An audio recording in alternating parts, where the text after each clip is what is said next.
आइए देखते हैं कि संख्याओं को घटाने का मतलब क्या होता है।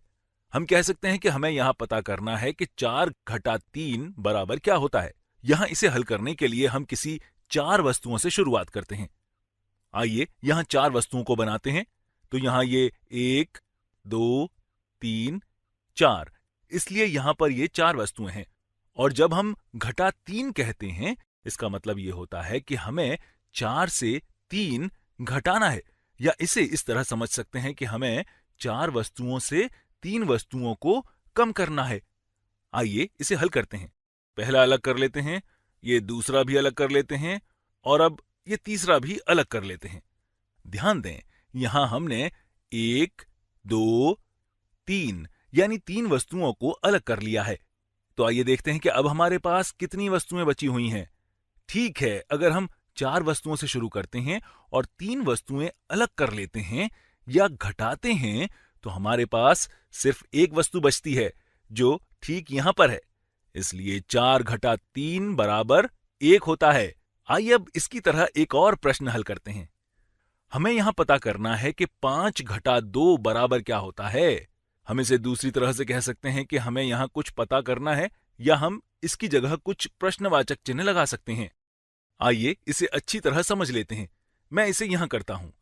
मान लेते हैं कि हमारे पास एक प्रश्नवाचक चिन्ह है जो बराबर है 5 घटा 2 यानी 5 माइनस 2 के। चलिए देखते हैं कि इसे हल करने पर हमें क्या मिलता है। तो चलिए इसे हल करते हैं। यहां इसका मतलब यह है कि हमारे पास 5 वस्तुएं थीं और हम इनमें से 2 वस्तुओं को अलग कर रहे हैं। इसलिए ये माफ कीजिए, मैं भूल गया था कि मैं क्या कर रहा हूं। यहां हमने 5 से शुरू किया था और इसमें से 2 अलग कर रहे हैं।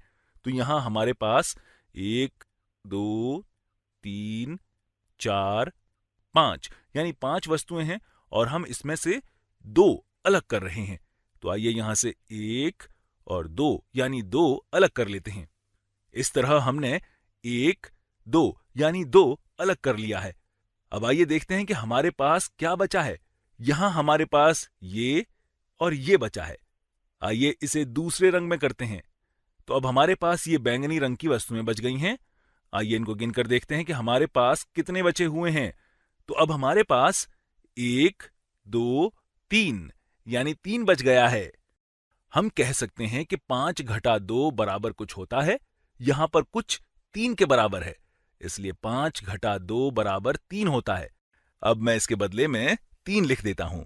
हम देख सकते हैं कि ये 3, आइए इस 3 को हरे रंग में लिखते हैं। हम यहां देख सकते हैं कि 3 बराबर 5 घटा 2 है, इसलिए हम कह सकते हैं कि 5 घटा 2 बराबर 3 होता है। दोनों ही तरीके सही हैं।